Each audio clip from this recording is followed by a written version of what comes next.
kepada para sahabat beliau, berilah beliau keselamatan yang setimpal dengan keagungan Zat-Mu di setiap masa dan waktu.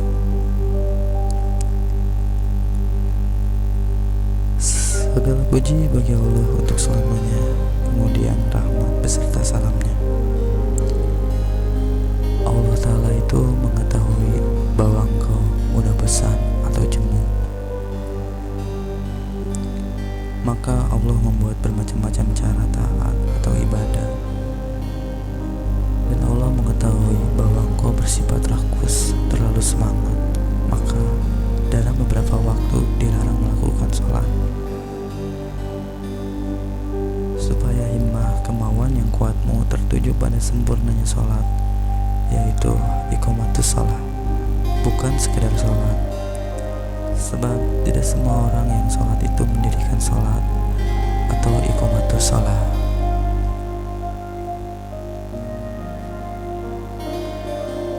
Allah berfirman, wa aqimus sholata, dan kamu semua supaya mendirikan sholat. Cara mendirikan sholat, iqamatus sholat, itu harus dengan menyempurnakan adab atau tata keramanya sholat. Antara lain, adab lahir seperti menjaga syarat-syarat, rukun-rukun, dan sunnah-sunnah sholat. Adab batin seperti menjaga khusyuk dalam sholat dengan menghadapkan hati hanya kepada Allah, sehingga hati tidak mengingat sesuatu melainkan kepada Allah dan merasa sholatnya itu semata-mata karunia dari Allah. Sholat dengan menyempurnakan adab atau tata keramanya, ini yang akan menimbulkan bekas seperti bertambah baik budi pekertinya dan mencegah dari perbuatan keji dan mungkar. Inna sholata tanha anil faksya'i wal mungkar. Salat itu sebagai penyucian atau pembersih hati dari kotoran dosa dan untuk membuka pintu gaib. Rasulullah SAW bersabda, sesungguhnya perumpamaan salat itu bagaikan sungai yang mengalir di depan pintu rumah salah seorang. Maka ia mandi di sungai itu tiap hari 5 kali. Apakah masih ada sisa kotorannya? Jawab sahabat, tidak ada sisa kotoran sedikit pun. Maka Nabi bersabda, demikian pula sholat 5 waktu yang menghapuskan dosa. Juga sholat sebagai pembuka pintu gaib. Sebab bila hati telah bersih dan selalu berhubungan dengan Tuhannya, pasti lambat laun akan terbuka baginya tirai atau pintu gaib.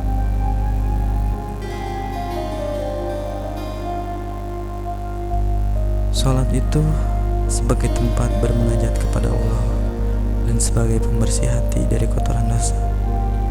Dan di dalam salat itu sebagai lapangan yang luas berbagai sir atau ilmu ma'rifat dan rahasia-rahasia Tuhan, dan memancarkan terang padanya cahaya-cahaya ilmu ma'rifat.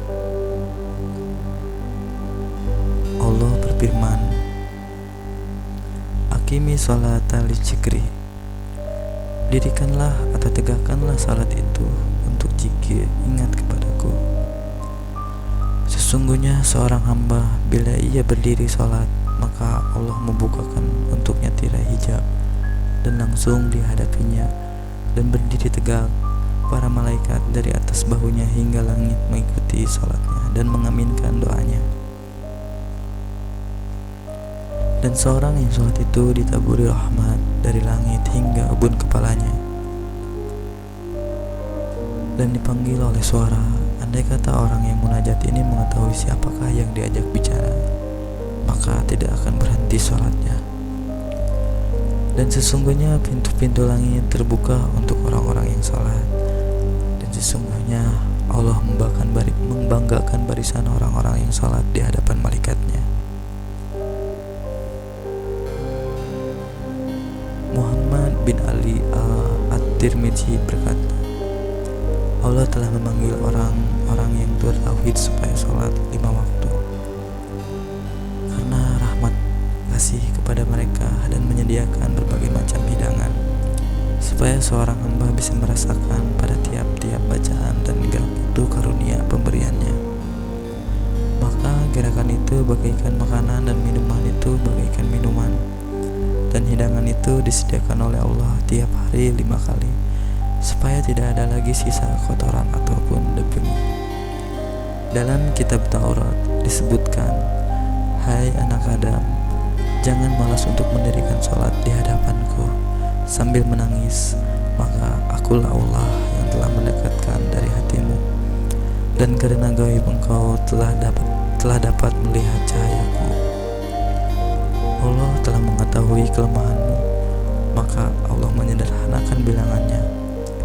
Asalnya 50 waktu menjadi 5 waktu, dan Allah mengetahui bahwa engkau itu sangat berhajat, maka Ia memperbanyak atau melipat gandakan asrar dan pahalanya.